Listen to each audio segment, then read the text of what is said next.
it. Long live liberty and death to the New World Order. Prepare yourself. This is Real News Radio with your host, Farron.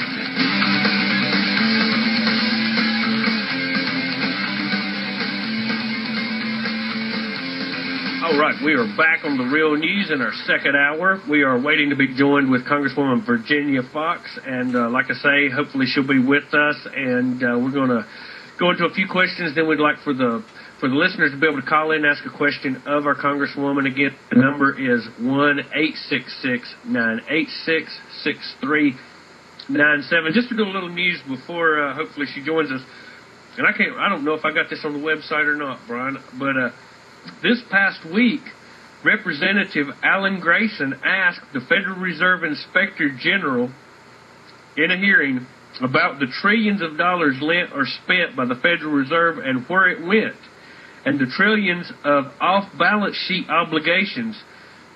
And Inspector General Elizabeth Coleman responded that the IG, the Inspector General, does not know and is not tracking where the money is. Now, Brian, that was this past week. It was videotaped. It could have been on the news, but it wasn't. Where's the big-time patriots at on talk radio? Why aren't they covering this? The Inspector General of the Federal Reserve admitting that they do not know and are not tracking where the trillions of dollars went that the American people are on the hook for. Unbelievable. And our press dare not report this. Any opinion? Had you seen this in the news? No, I hadn't seen it. I mean, it doesn't come as any surprise, of course. The mainstream media conveniently ignores the important things that the American people should be made aware of while, parading around Miss USA of California, I believe, that had some kind of scandal I didn't even pay any attention to, but I mean, we need to connect the dots here, folks. Just look at everything that's going on objectively and connect it together, and there's only one explanation. Well, again, if this YouTube clip is not on our website, I will see to it that it is. I think I put it on there, not 100% sure, but again, here, the Federal Reserve Inspector General admitting they know not who has the trillions, not billions, trillions. We've said Bloomberg has reported it's over $12 trillion been looted from the Treasury, and admitting they're not tracking it and have no clue where it's went. The bailout was for the bankers. It was the sellout of Main Street. Wall Street got the money. And as we're reporting, just to continue with a little economic news, Brian, this past week, Bloomberg reports U.S. foreclosure filings hit record for second straight month. Foreclosure filings in the U.S. rose to a record for the second consecutive month in April as banks increased efforts to seize homes from delinquent borrowers. A total of 342,038 properties received a default or auction notice or were seized last month. This is according to Realty Track Incorporated of Urban, California. They said in a statement, 1 in 374 households got a filing, the highest monthly rate since property data began. What you're seeing is the inevitable severe job losses. Director of Housing Studies at Harvard University in Cambridge, Massachusetts, said in an interview, until we stem the job losses, we can expect to continue seeing foreclosures. Unemployment is hampering the housing market as property prices fall. The U.S. jobless rate rose to 8.9%. I think we've documented it's much higher than that. The highest in more than a quarter century.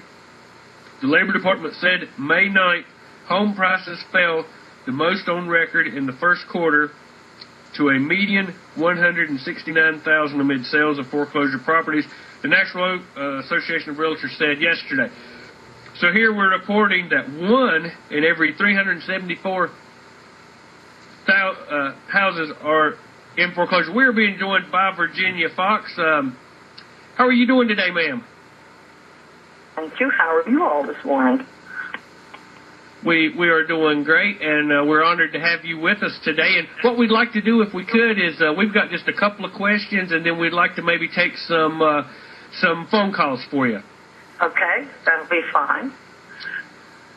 To begin with, I just wanted to get your perspective. We have seen just this past week the 33rd bank collapse this year. April retail sales were in decline. Record unemployment, massive losses for the auto workers. Chrysler shutting down 800 dealerships, GM 1,100. Is it fair to say that these bailouts have been great for the bankers and have done practically nothing for middle-class America? Well, I think you're absolutely right. In fact, they probably have made the situation worse for middle-class America because they have accomplished almost nothing. And what the Congress and the President have done with the stimulus package, I think, is make people think that they were doing something. And to me, that was just a cruel hoax of the American people. So I think our government generally, when it gets involved in the private sector, especially like this, makes things worse instead of better. I wanted to ask you, last year at this time, Ms. Fox, Brian and myself covered the Bilderberg meeting in Chantilly, Virginia. It's 120 of the world's most elite meeting in secret, and there's a total media blackout to the event here in America. And as we speak, the Bilderberger meeting in Astor Palace Hotel in Athens, Greece, and it is being reported that Timothy Geithner, the Secretary of the Treasury, is there. And I just wondered if you had an opinion on this event and on its secrecy.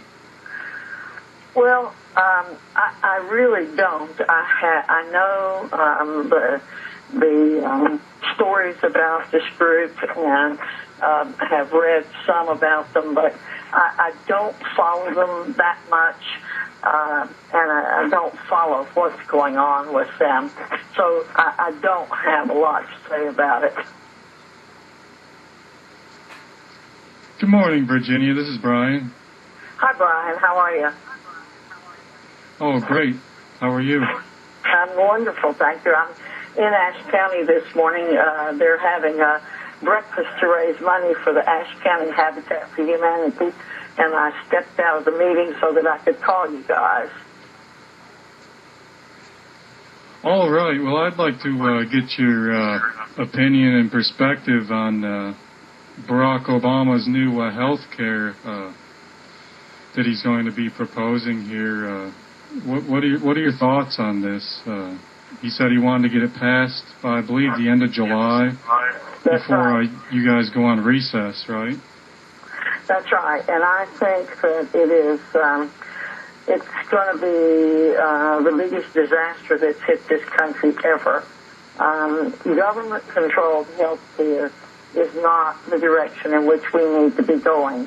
They have a lot of myths about what it is they're going to be doing.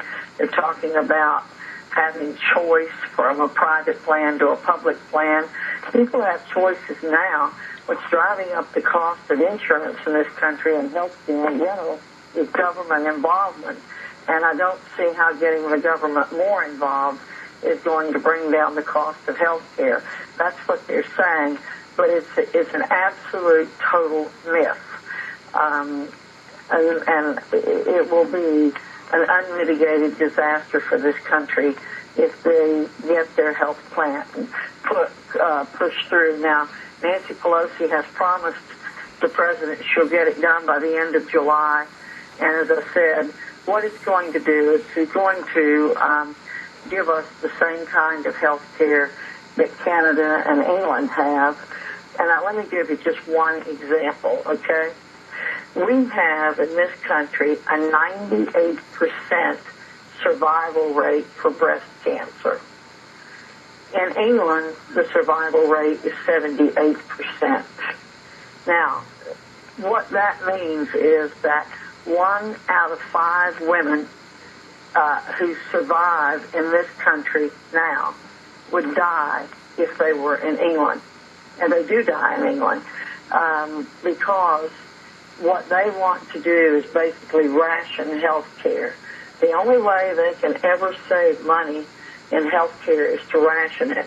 And you're going to have government bureaucrats sitting in an office in Washington, D.C., making the decisions about whether people live or die. That's basically what they're going to do.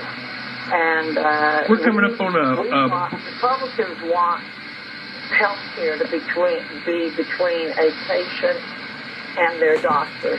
That's not what the Democrats want to do. They want to put a government bureaucrat between the patient and the doctors.